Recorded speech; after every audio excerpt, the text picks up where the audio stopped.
I'm rusty, man. Hold on, I'm rusty. It's been a while. It's been a while, man. It's been a while. What's up? What's up? How y'all doing? Welcome back to another one, another episode. I'm your host, Luz Takes in the building. Make sure y'all come in to like and subscribe and all the content and everything like that. My bad, y'all. It's been a while. I haven't went live by myself in a minute, but we're over here upgrading. We're trying to do our best to give us,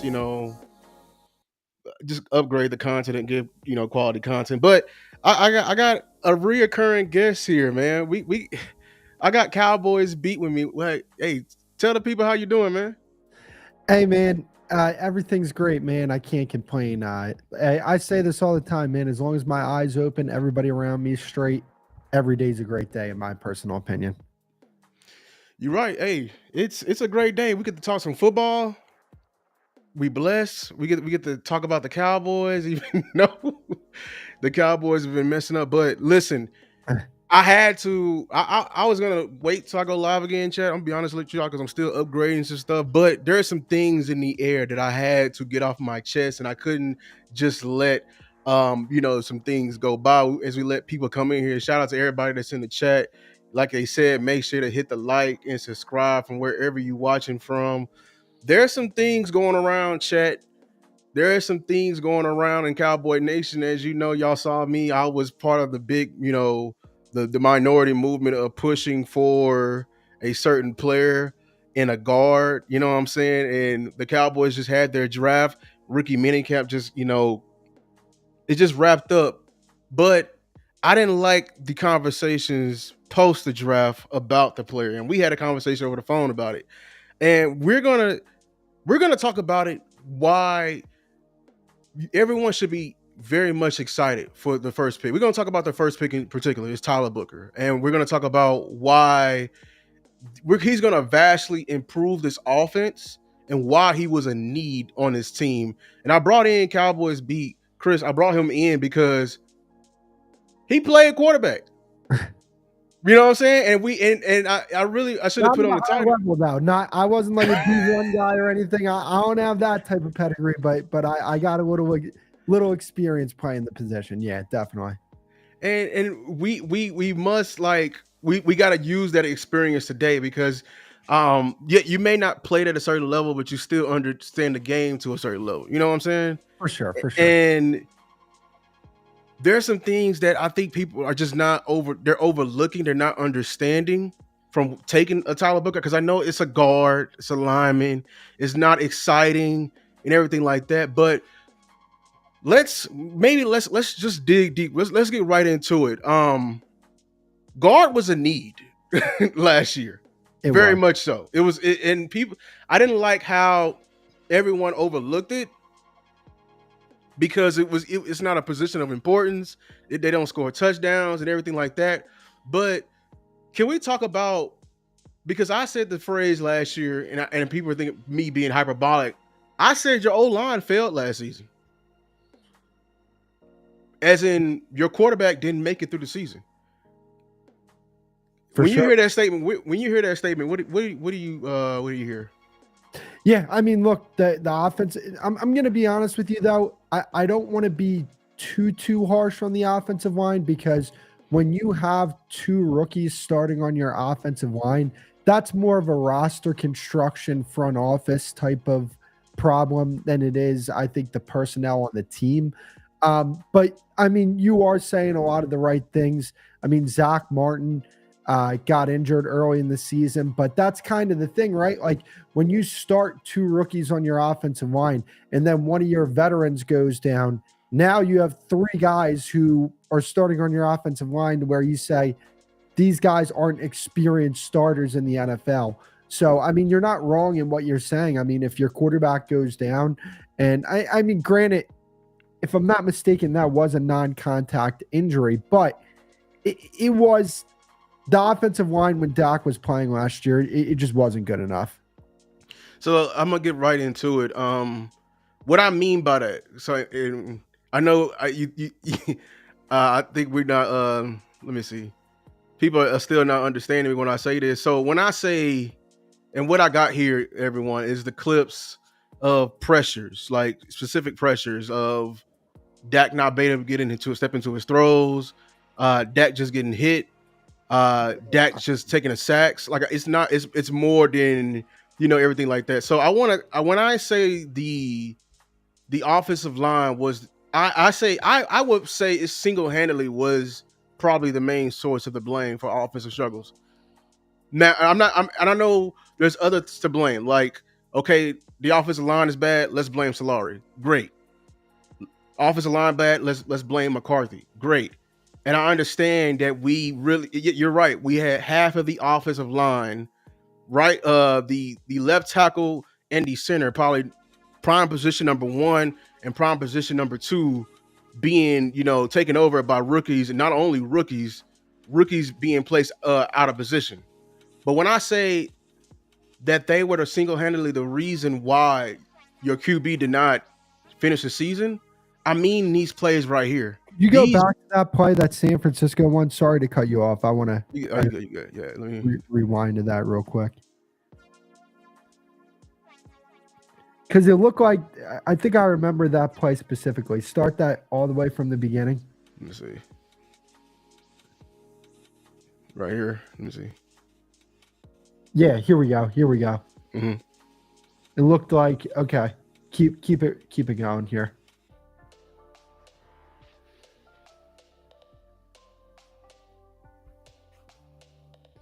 Yeah, see right there. I want you to go back just a little bit. So, and stop. You see what he wanted. Now, granted, Bosa did beat him to the inside there. Mm-hmm. That is fair. But Dak wanted to step up into the pocket there and throw that ball. So when you see that throw and it's underthrown, what Dak saw was Turpin probably had the guy beat, and he was going to try and deliver that football down the field. But then when he was getting that pressure and when he was getting hit, that took power off the ball, and that's why that ball was intercepted there. And that's why when I was evaluating offensive linemen, like in Twitter or like on previous videos, people was like, "Oh, well, we still got the playoff. Why we nitpicking, Lou?" Because I gotta nitpick stuff like this, because if we don't do our things, if we don't do our job, Dak can't deliver what he's supposed to deliver. And I know the main. Back to that one more time. I just want to see that one more time. Let me see. I wish I would have did the wide angle. You want to know? I got NFL Pro. I can just pop that up here. Oh, here we go. Yeah, right there. There. Look at those feet right there. Mm-hmm. Look at those feet.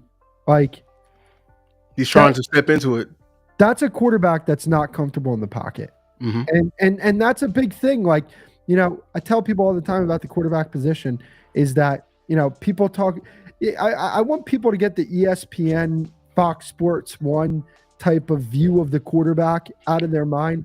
This idea that it's like, oh, well, if you got a quarterback, they should be able to make it work. Quarterback is the number one position in sports that is dependent on it's the most dependent position on what's going on around them. If your offensive line doesn't protect, guess what? You can't get the ball to your receivers.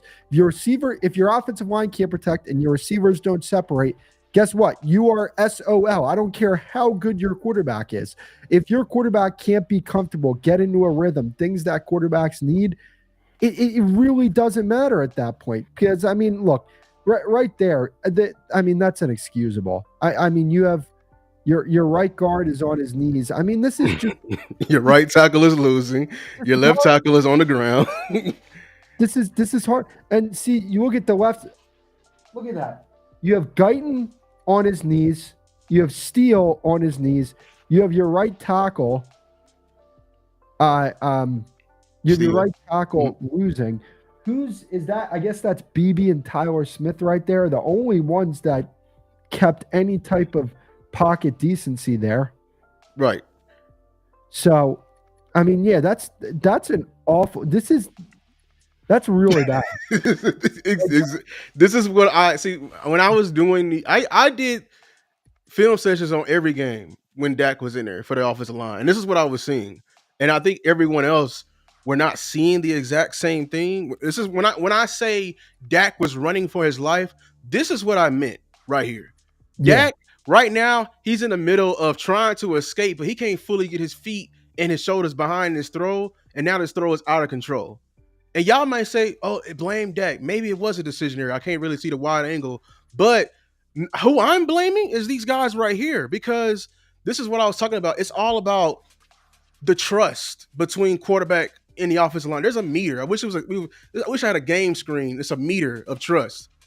And throughout the game, if your quarterback is constantly getting tagged, like constantly getting hit, constantly. If y'all seen the show, I forgot. I think it was Hard Knocks. If y'all remember Max Crosby and how he's a y'all know Max Crosby. That man's feared. Like you see him, you fear him. But he always talking about getting hits on the quarterback to let him know of his presence. And that, as an offensive lineman, we're trying to prevent, not the sack, this, because we're affecting everything.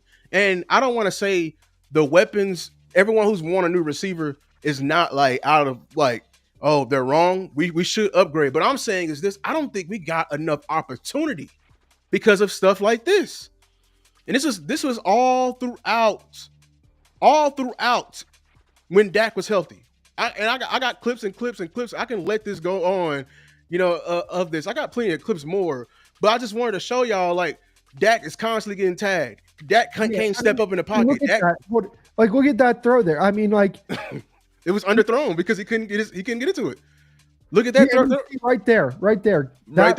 See, we completed this ball right here, but this is what I was talking about. Why is it not? Grab it. Let me see. But Guyton is at his feet. Yeah. Boom. Like Dak, like Guyton is at his feet. Like if I was an offensive line coach, I don't care if we got the 30-yard gain.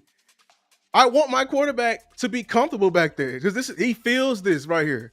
Yeah. Because the very next play, I already know he's gonna do before he makes this. Routes. The time of routes is all about timing.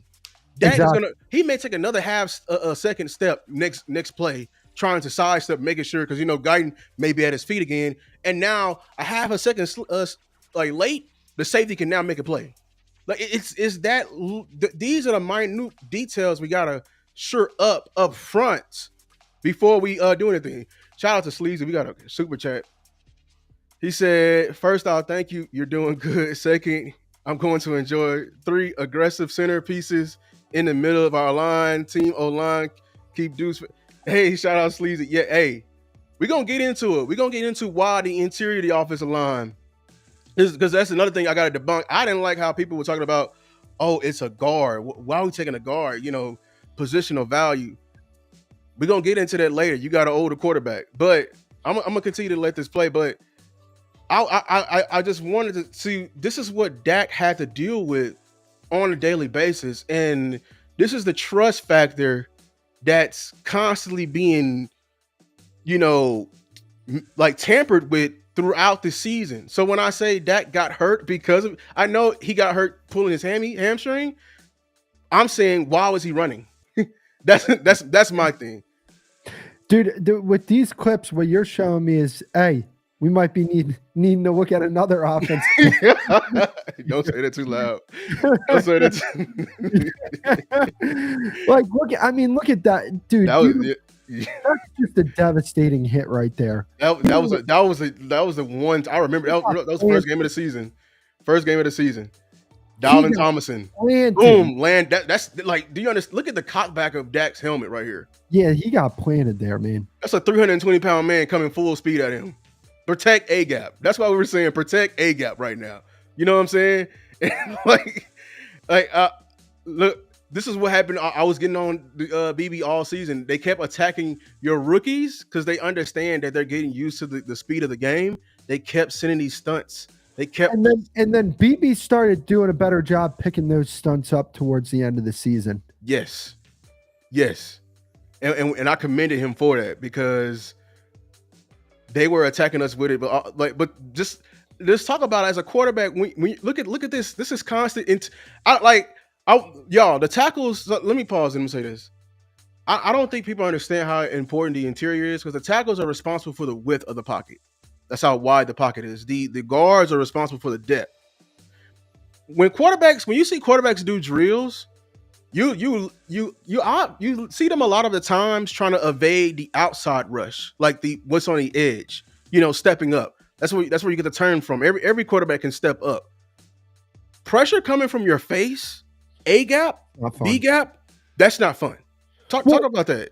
well, so think about it like this, right? When you're getting pressure from the edge, you can like naturally as a quarterback, your throwing motion is to step up and deliver the ball. Like footwork, making sure that when you're delivering the football, it's you have a good base and you're delivering the ball like that. So when you're getting pressure on the interior and you have to escape the pocket, for like it's a lot harder to get a base when you're on the run throwing the football. Like I feel like a lot of fans will look at, you know, even a quarterback like Dak, Lamar Jackson, all these guys make plays out of the pocket on the run and they say, well, look, they can make throws on the run, but you're just seeing those plays in particular. You're not seeing the, I don't know, 50 times they had to make plays on the run and seeing their efficiency and success rate and completion percentage when they do that. So, you know, when you're getting pressure from the interior, yeah, you have to bail out and then you get in scramble drill and that condenses the field at that point.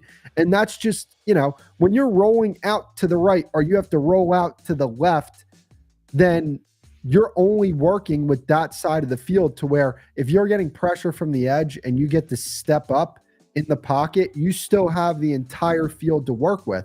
That's why, like, I always kept it quiet, but I was like, I'd rather have a strong interior than like I always kept that quiet because you want to be able to step up in the pocket and be able to get a good base when you're throwing the football.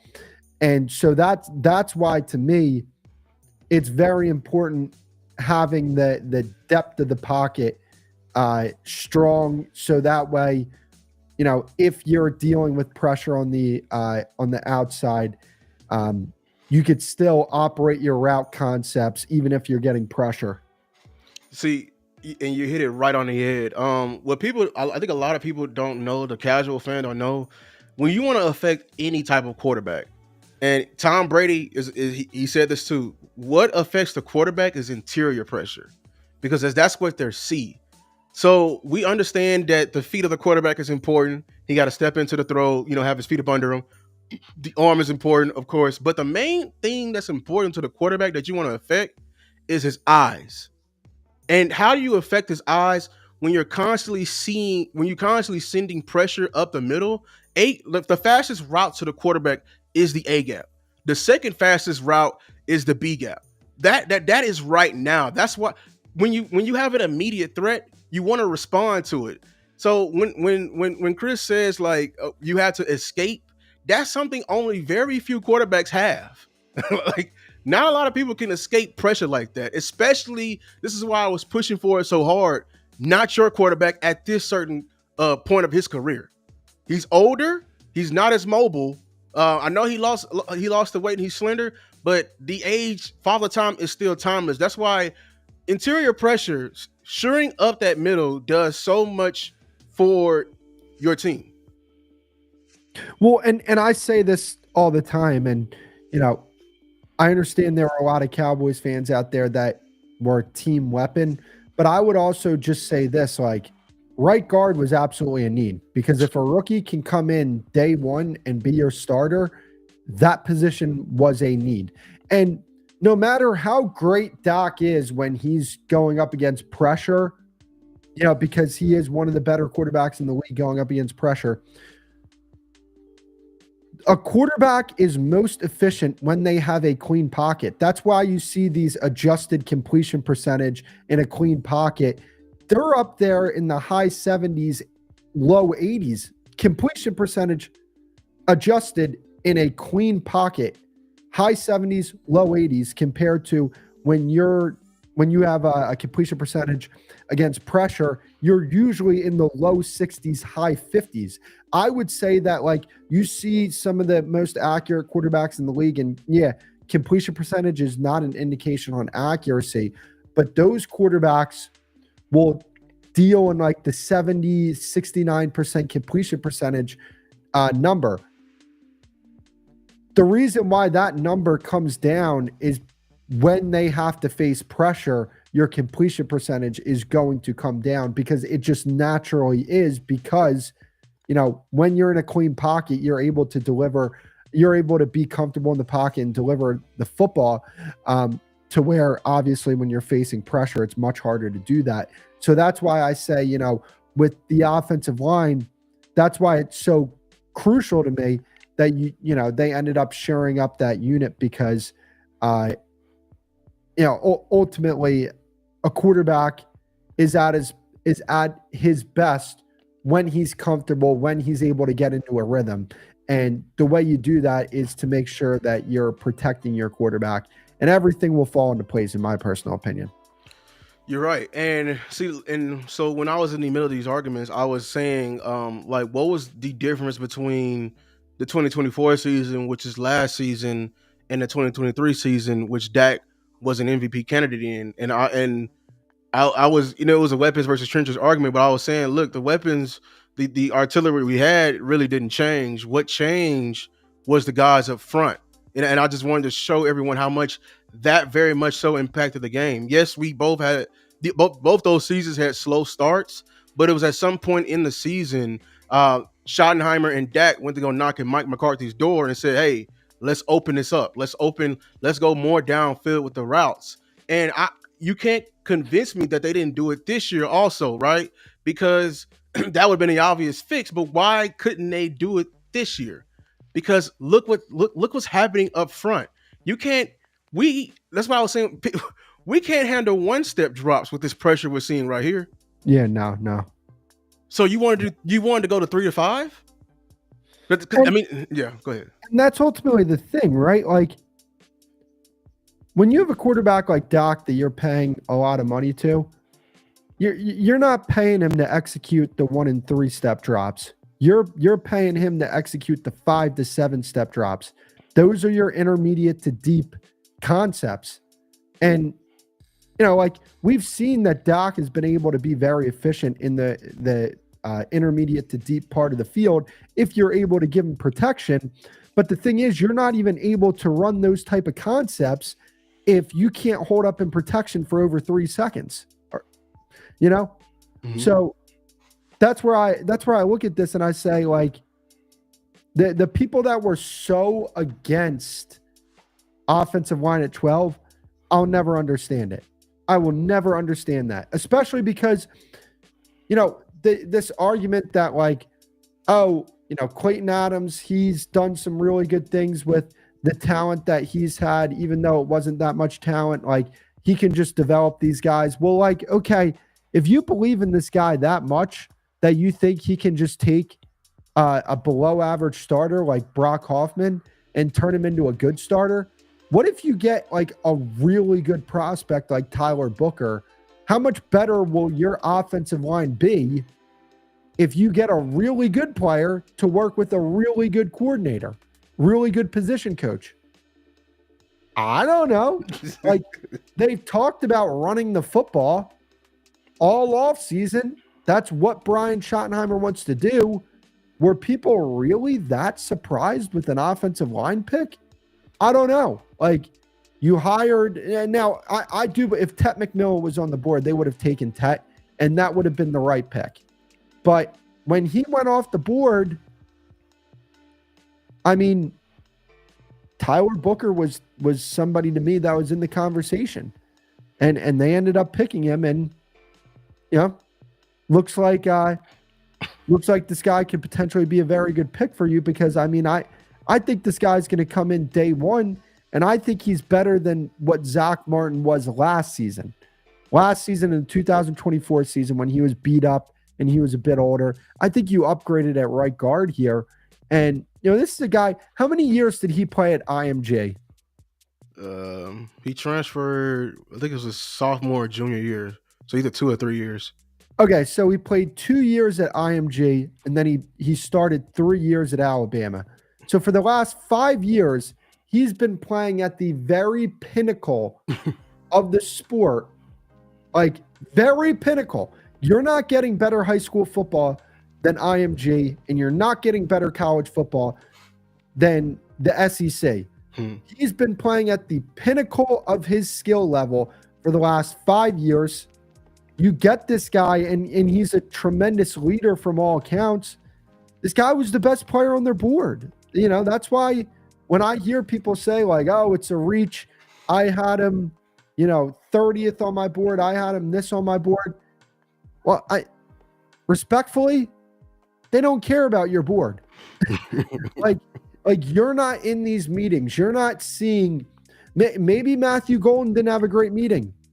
Maybe they didn't like the skill set that Emeka Egbuka was going to bring to the offense. Just maybe. I'm not saying they did, but maybe they said, hey, you want to know what? Emeka Egbuka, he's going to be a good player. We feel like that Tyler Booker has just as high of a floor, if not even a higher floor than Emeka Egbuka.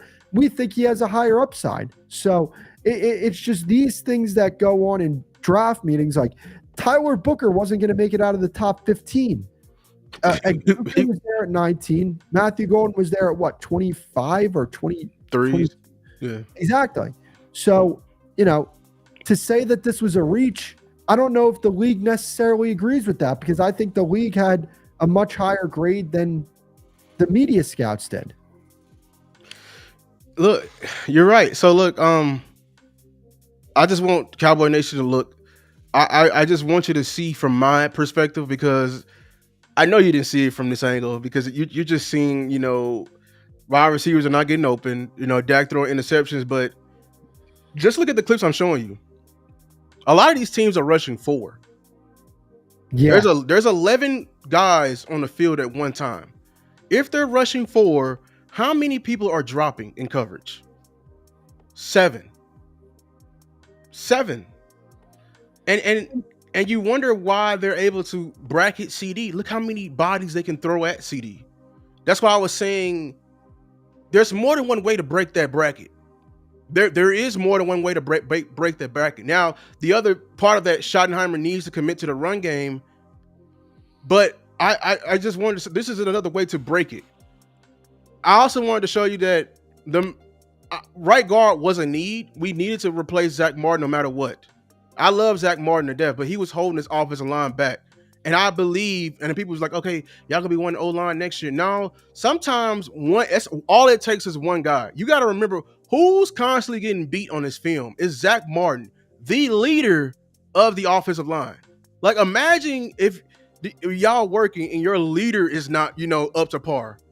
That's gonna, take down the morale of the whole line. Dude, even deeper. Hit him on that touchdown. I can't get over that. He would have hit him on that. He would have hit him. He was in stride, but he can't get his legs behind the throw. This is what I was seeing. This is what I was saying. You hurt your quarterback. You are the reason your quarterback got hurt, because he didn't trust you, because he been getting his ass tagged. You've been at his feet, and you literally he couldn't function. So he felt like he needed to put on the cape, even though that's on the front office as well. But when Dak was on the sideline and he said, we effing suck, he wasn't talking about his receivers. Even though some people, look, the receivers do, he was talking about his O-line. He was trying to get hit on, he was trying to have the backside of his the 4 on his jersey, be dirty.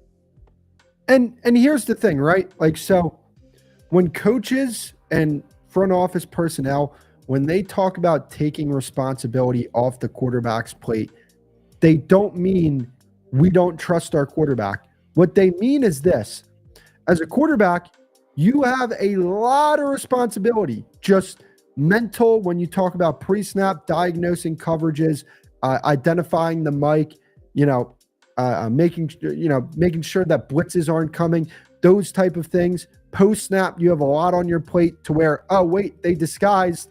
Now I got to look, to this side of the field. It's just so many things going on for a quarterback. And, one of the things that they take off a quarterback's plate is, you improve your offensive line so that in the back of your head, you're not like, oh, if I don't get rid of this ball like now, I'm done. Like, nothing's going to happen here.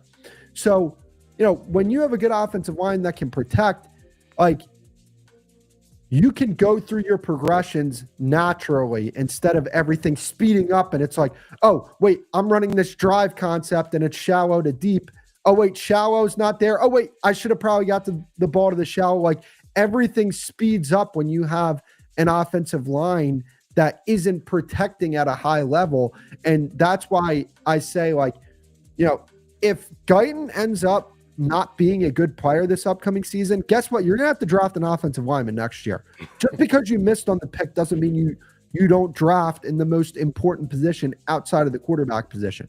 Like that's kind of my mindset here, to where I say, like, yeah, you got to keep throwing picks at the position until it's a great unit.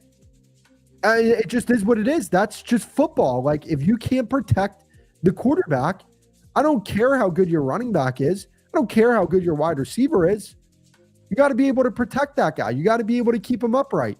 So that's just the way I look at it. It's the calls and, the effect. Like, in order for the receiver have to do his job, the quarterback got to do his job. Exactly. In order for the receiver and the quarterback to do their job, we have to do our job. Nothing like that's why it is a priority.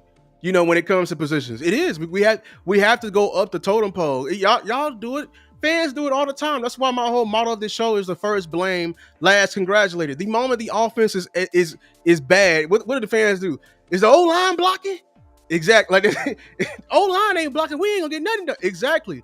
We're the first blame and the last congratulated. I don't want y'all to congratulate. I'm just saying before we can solve the disease of getting CD the ball and breaking, the bracket, can we take a look at the guys up front? Is Dak seeing guys open? Shout out to Star. She probably watching, but she put out a whole. She probably forgot, but she put out a whole video of like routes running open during the first quarter of the season, and that's what I was saying with people. Look, I know our weapons are bad, but they are not getting locked up 8 times out of 10. You know what I'm saying? Like they're running free. Dak can't see them. He literally can't see them. And why is that? His internal clock is turned up. His feet are out of whack. He's over here dodging the entire team, getting blasted in his ribs. Y'all seen the show Quarterback on Netflix? Y'all seen Kirk Cousins? His O-line was probably worse than ours. And you see how Kirk Cousins was hurting every game? He had to do like three and like aromatherapy, chromotherapy, needle therapy. He was doing all these types of things because he was taking such a beating game in and game out. And all of that was getting to his mental. That's everything like that. Shout out to Louise. He said Zach was better hurt than anything on a bench. This is not true. See, Zach was double hurt. I knew Zach was going to retire before everybody knew. I betted somebody too. He said everybody was like, "Oh, we got a new O-line coach. Oh, Zach gonna come back." I said Zach is retired, man. Because you got O-line. The beating you take doesn't stop. You're doing contact even on walkthroughs. Like we gotta take into account practices and everything like that. His back was hurt and his leg, and this is going to tie into the Brock Hoffman conversation. This is why I was saying when people were trying to push Brock Hoffman in such a good guard he was, I was saying no, he wasn't. It was just the bar was set so low because of a hurt Zach. Look at Zach Martin, y'all. Martin couldn't move. Brock Hoffman is not an NFL starter. He's not an NFL starter. I don't know where people get this from. He is not an NFL starter. He is a good backup. He is a guy that you want on your team. He sets the tone in the offensive line room. He's a nasty player, all that stuff. Even though I would say, like, hey, he was more nasty after the snap than he was during the snap, which, I mean, that's just, something that we don't really even need to get into. But, I mean, that's just a point. He's not an NFL starter. Like, here's the thing. There were probably a lot of fans that were upset at the Tyler Booker pick on the night of the draft. You want to know, they're not going to admit it, but you want to know what's going to feel great? When it's Saturday night and the Cowboys got the Philadelphia Eagles on Sunday, and you're like, oh, Jalen Carter and that defensive line, we're all right.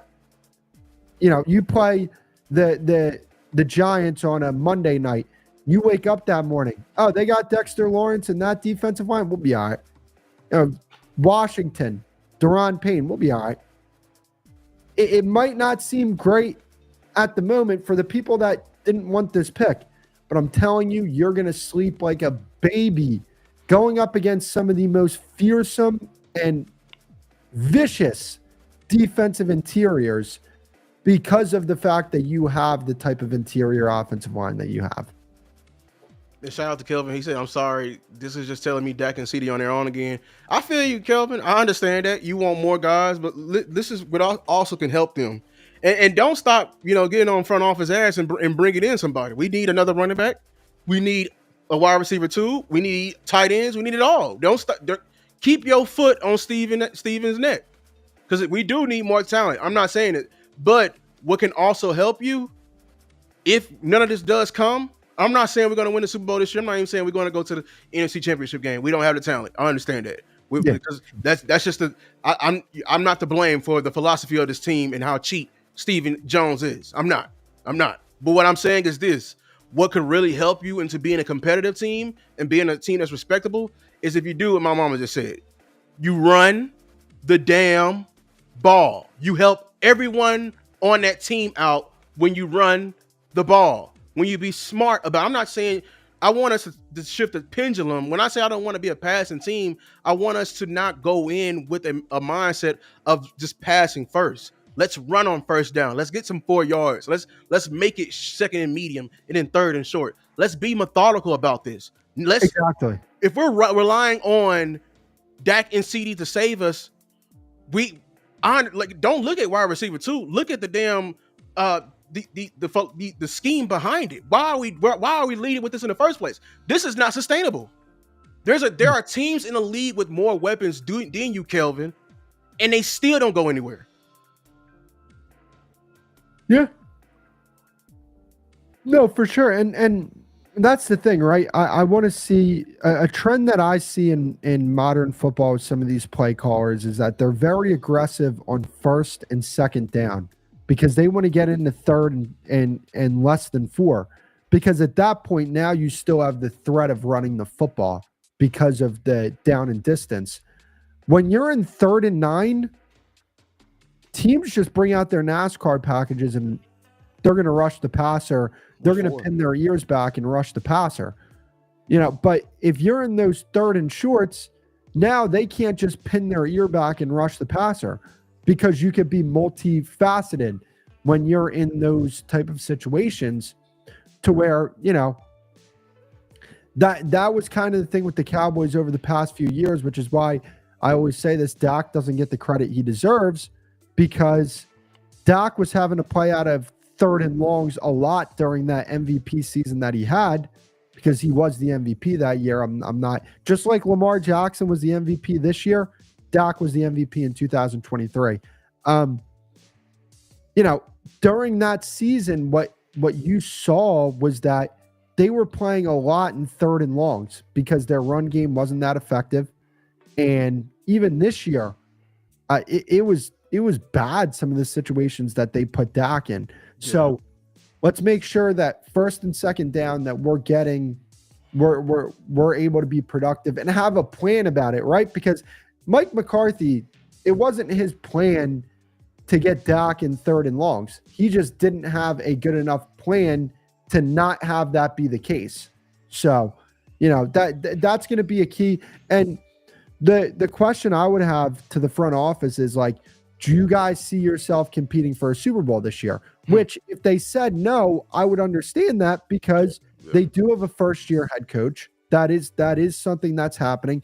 It's very rare to see. I don't think a first year, maybe John Gruden was he the only coach that came in first year and won a Super Bowl? Oh yeah, won a Super Bowl. Okay, if you were saying getting there, I mean, yeah, we really am. I think you're talking about we should lower the pendulum, get into the NFC Championship game. I know, but winning the Super Bowl, that is very hard, because in order to win a Super Bowl, there's a lot of things that need to be there's hidden things that need to be established in order to win a Super Bowl, like chemistry, cohesion, and most importantly, culture. You know what I'm saying? So yeah, it's pretty impossible unless you have an overwhelming amount of talent, which I understand why. That's why people want to do that. They want to get an overwhelming amount of talent, but there's some things that we just got to correct on this team in order to do that. So shout out to Henny. He's like, you don't even like the running backs. If Javonte Williams can stay healthy, and this is a big if, He would be a great, no, good, slightly good running back one. And this is why I was so big on fixing the O line rather than getting a running back. The O line increases the floor of your run game. The running back knocks the roof off your running game. So I know when we get a good running back, that's gonna, take us to new heights. But and Boss brought this up. Like, we still remember when we had knock need, and our emphasis on knock need Darren McFadden. Darren McFadden, who was not as, he had pedigree, but from y'all remember, he only had one cut in him, one good cut in him, and he was done. You know what I'm saying?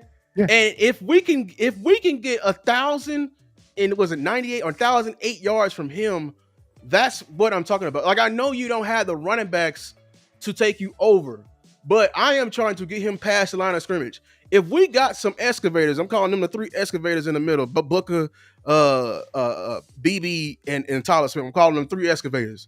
If they are moving ish in the middle and creating a lane for at least 4 yards, that's the pendulum for at least a starting back in this league. That's all I'm looking for as a win running the ball. 4 yards a carry. You know that. We're looking for that. 3 to 4. I am trying to make it easier on the passing game. I don't want to be passing from 3rd and 10. I think, yes, a running back can help you, but your commitment, that's what I was telling people, your commitment, your hard-headedness to the run game is what make great running teams. Like, remember, and Henny, you can attest to this. Remember when we played the Rams and we were up 21-9, right? And they stayed hard-headed to the run game because they knew we were soft in the middle, even down 2 to 3 touchdowns, and they ran the ball to get back in the game. Yeah. No, that's what a run game can do to you. It's the stubbornness to it. You know what I'm saying? So yeah. And here's the thing, right? Like, so I do want to talk about, I want to keep talking about the offensive line here. Like, if the football gods were to come to me right now and they said, you're not winning the Super Bowl this year, but coming out of this season, Tyler Guyton proves to be a good starting left tackle, Mozzie Smith proves to be a good starting defensive tackle, I would be ecstatic just by those 2 things. 2 things. Just by those 2 things. We can get kicked out in the first round. I'm gonna be honest with y'all because we're not gonna win this year. Spoiler alert. I'm letting y'all right now. No, I'm looking at the small battles with this team. For one, I'm looking to see if Shotty's with his word. You know what I'm saying? He's saying his accountability. He's trying to change. I'm looking to see if there's culture changes within his team. The things I got annoyed with McCarthy about. That's what I'm looking for. McCarthy was a lax coach, a delegating coach, a coach that allowed softness to creep within the team. He had some great things about him, but he had some things that I think Shotty was sitting around and watching that he was doing wrong. So I wanted to see if he's actually going to act on those things. Then let's build onto it. Yeah. And see, like, ultimately the thing is, you have Dak under contract for 4 more seasons. You have this one, and then you have 3 more years after this. I think what they're doing is, okay, this is year 1 of the shoddy administration. What we're going to do is we're going to look for positive things like what direction is the culture moving in? Do we have young players that are going to be able to step up and play a big time role? Who are our leaders going to be going forward? I think this is not, it's not happening. We're not winning a Super Bowl next year. Like, but the more realistic goal for the Cowboys to me is NFC Championship game. I mean that to me is I do think that this team is actually going to be a lot better than people think they are. Like, I think they're going to be a 10 win team, like 10 plus win team. Because I just look at this team and I say, I think they did a better job building out the depth of this team. And, if the injury gods are in your favor this year, I think your offensive line's going to play pretty damn well. I think you're going to have a really good pass rush. There's certain things that I look at with this team and I say, they're going to do that particular thing at a high level, or this unit is a really damn good unit. And honestly, that's why I think Cowboys fans, the realistic, like dream for us is NFC Championship this year.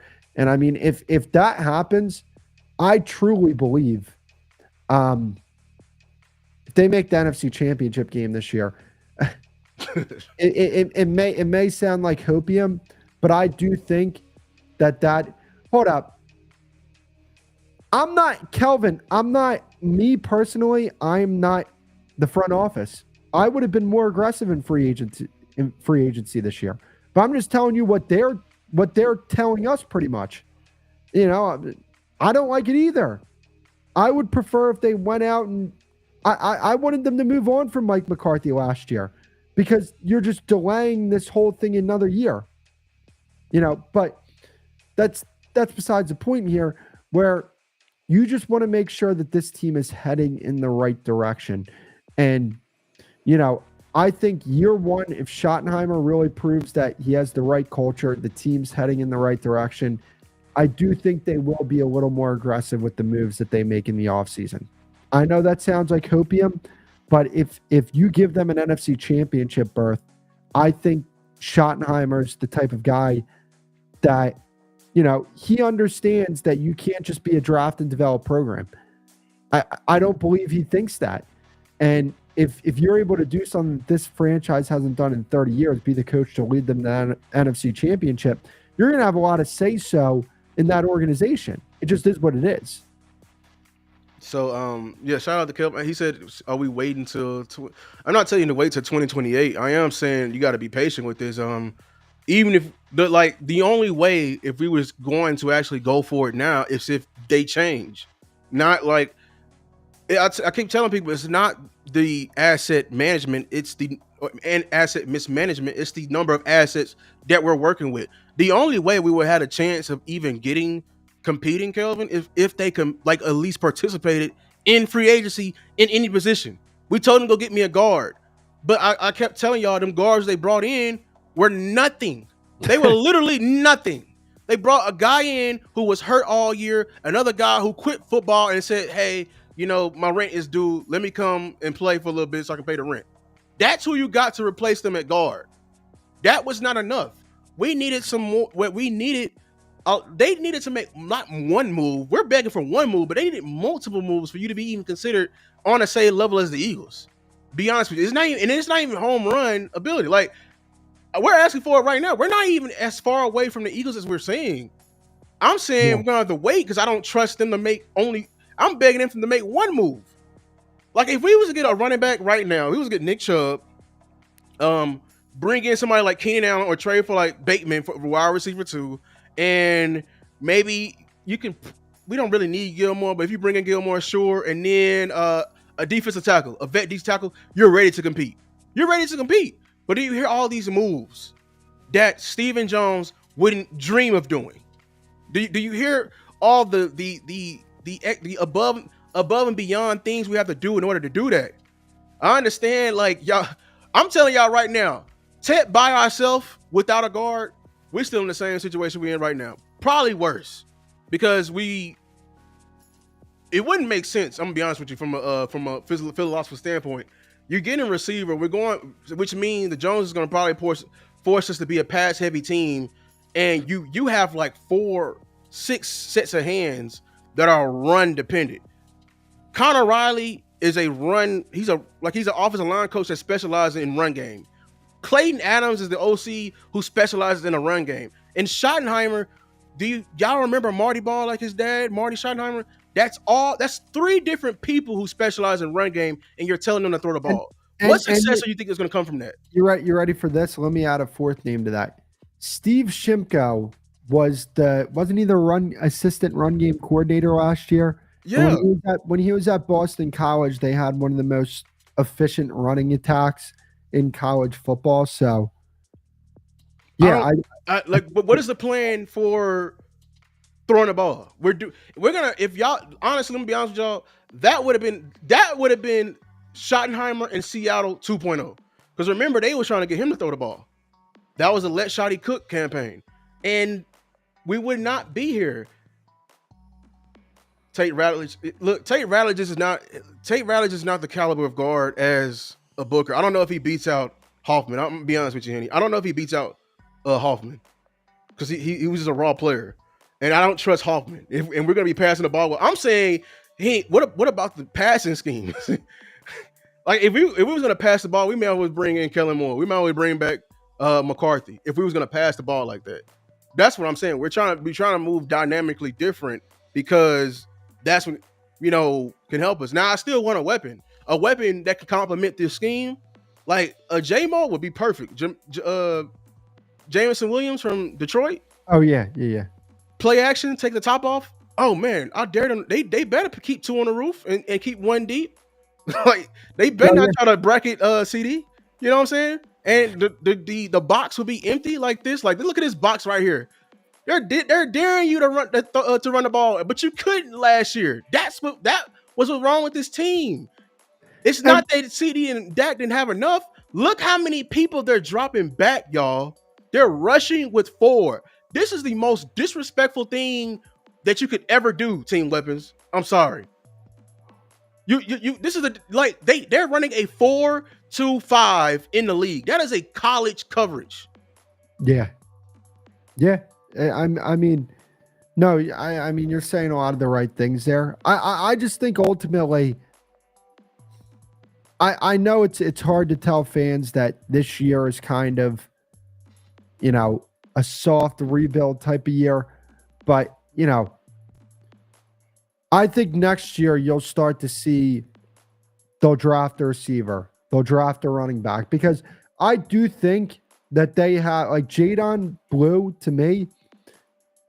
I don't know if Jadon Blue is a lead type of back. I actually personally don't think that that's the case.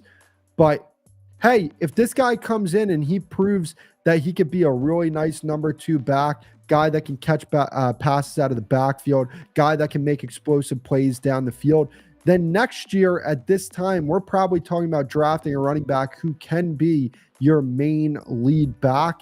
And you have a complementary backfield to go along with an offensive line that you have with Beebe, Booker, Smith, hopefully Guyton, hopefully Steele steps up and plays a little more.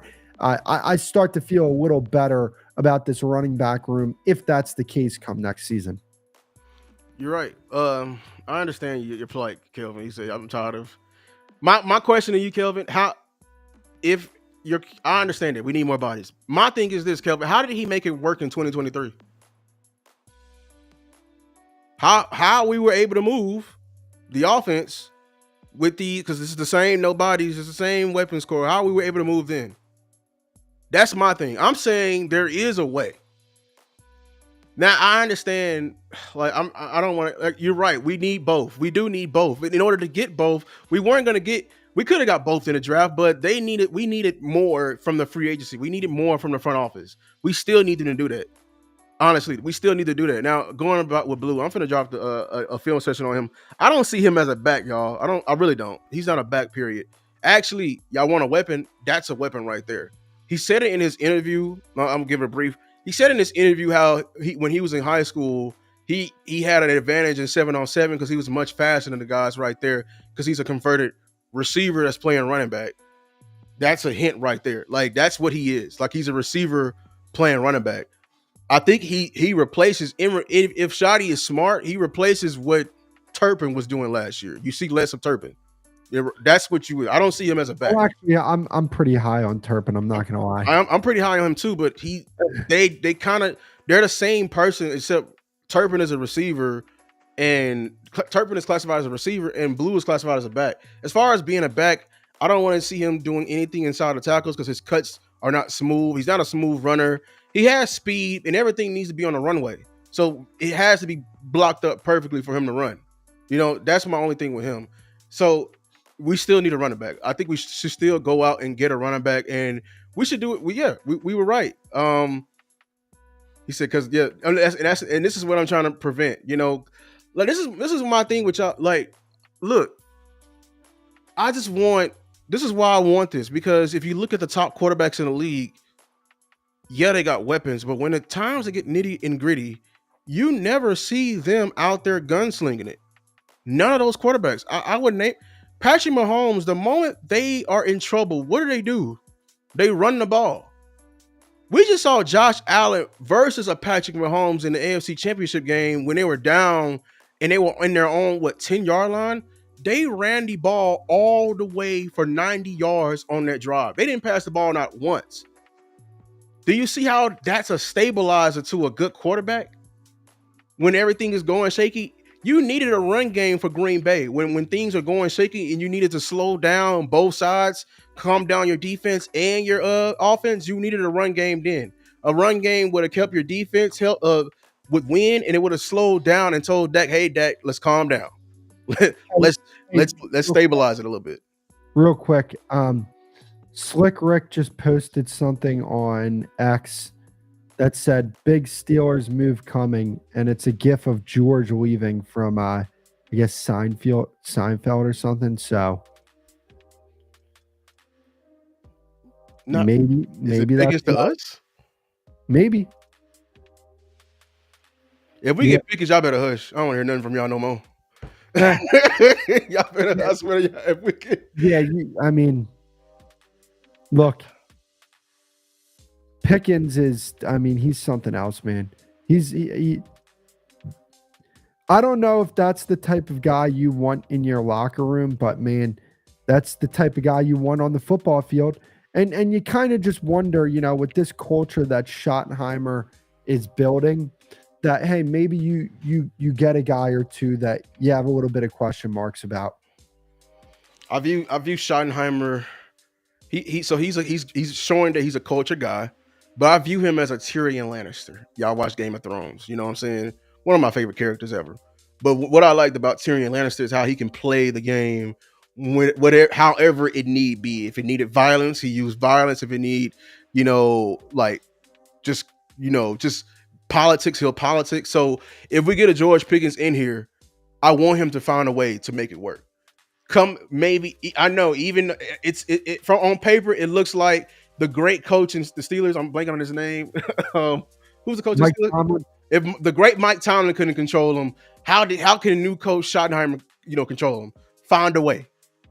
Find a way, because if you can make this work, Pickens and CD, and I know we jump into conclusions. Hey, I like that. I really do, especially as a blocker. He gonna be a great receiver. But hey, shout out to Chad. He said, "Lou, at this pick, do we have a top 5 O line?"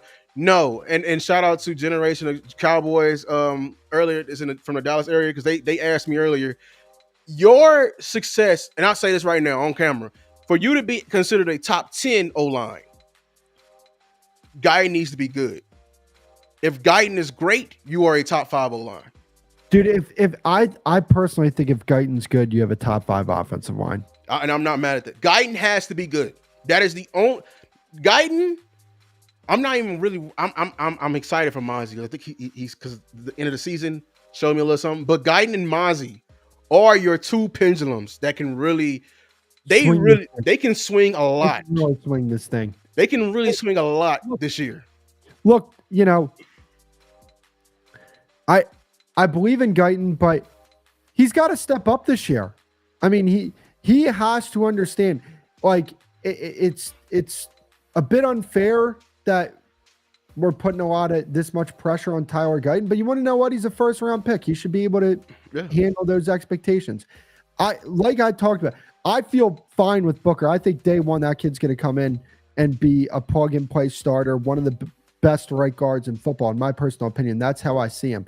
Like I said, he has played at the pinnacle of his sport for the past 5 seasons. I don't see why he can't come into the NFL and be that type of guy for you.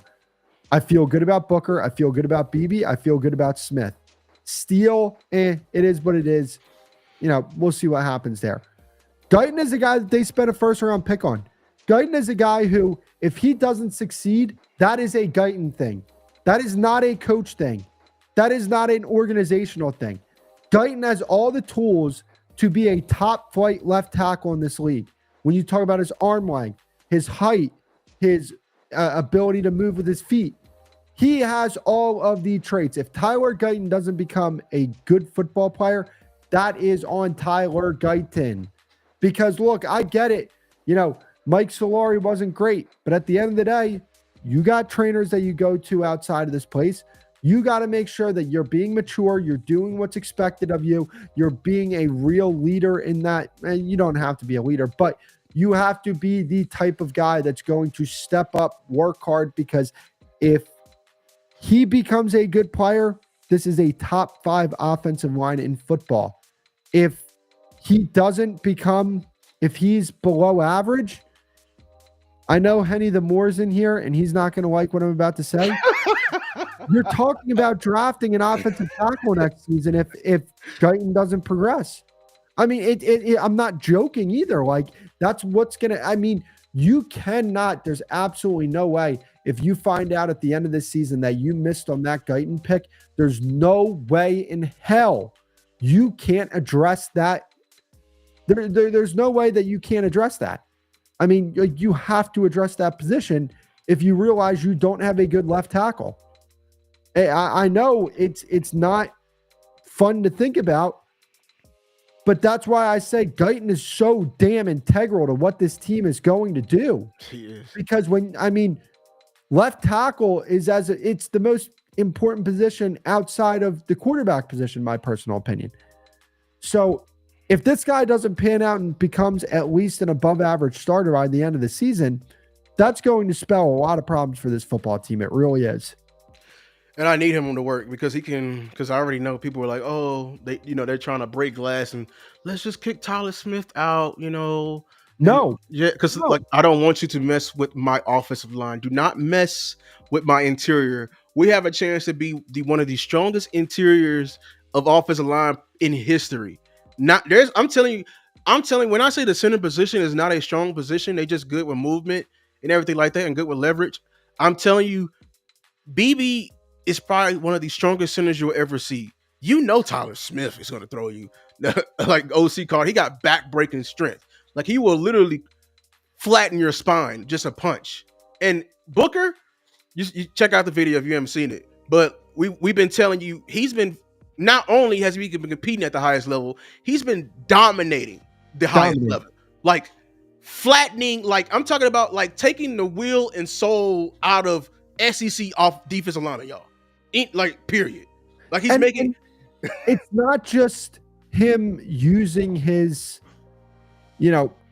power to overcompensate for things. There is legitimate nuance in the way he plays the position when it comes to, picking up those stunts and, picking up blitzes. And, I think he was making a lot of the calls on that offensive line for Alabama going back to his sophomore year. I mean, this is a guy that Nick Saban said as a sophomore was a leader of that football team.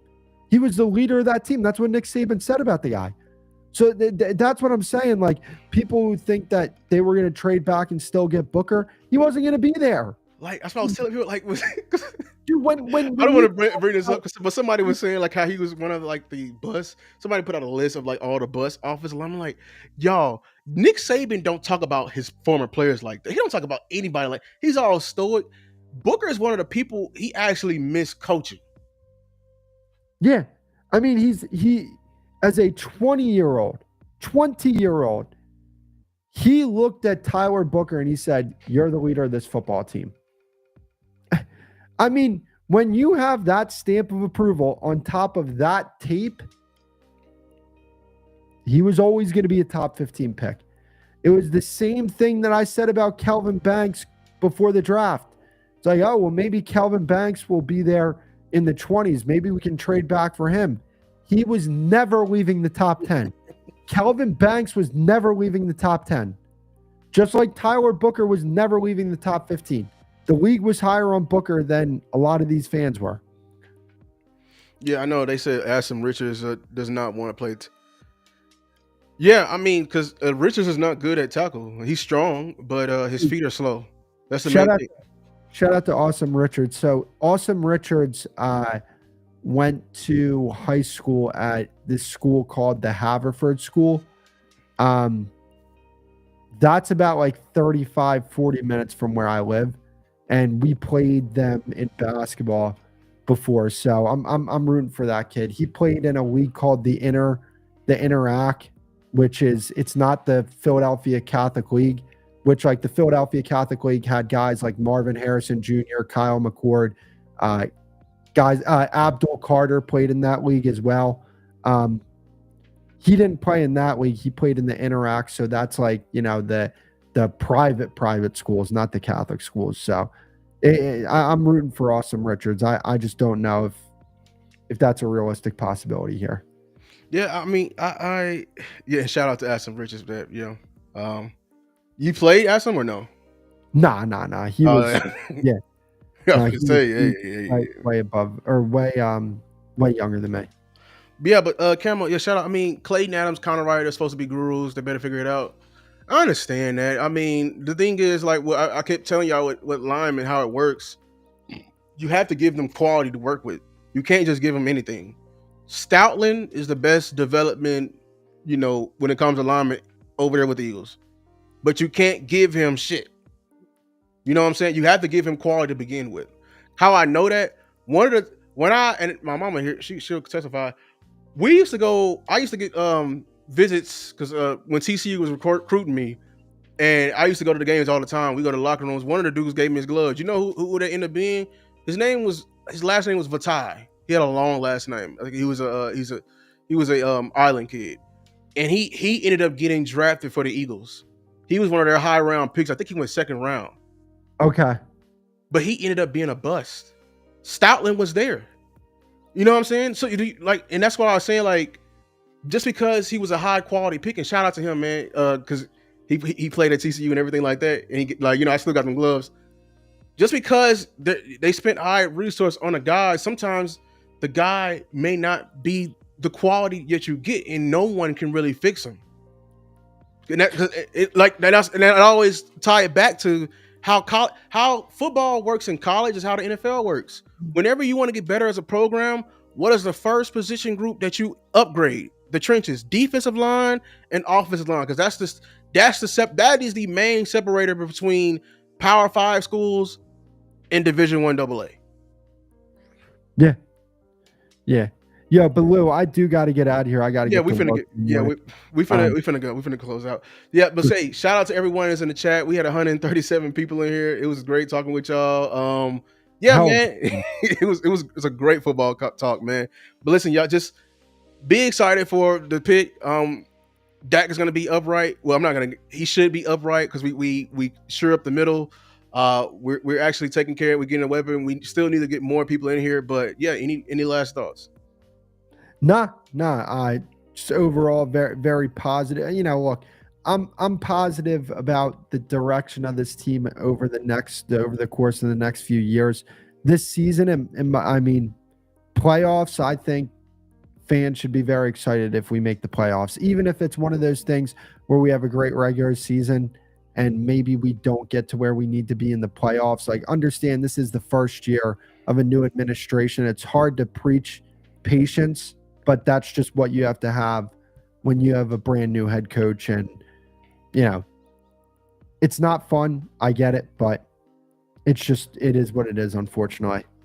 Yeah, it's gonna be a ride, Cowboy Nation. But this is the price you pay when you switch coaches and you have a young football team. But hey, we appreciate everyone. Make sure to like and subscribe to Cowboys Beat. For his content, he's on YouTube, he's on TikTok, everywhere. We appreciate everyone for having this conversation with y'all. But until next time.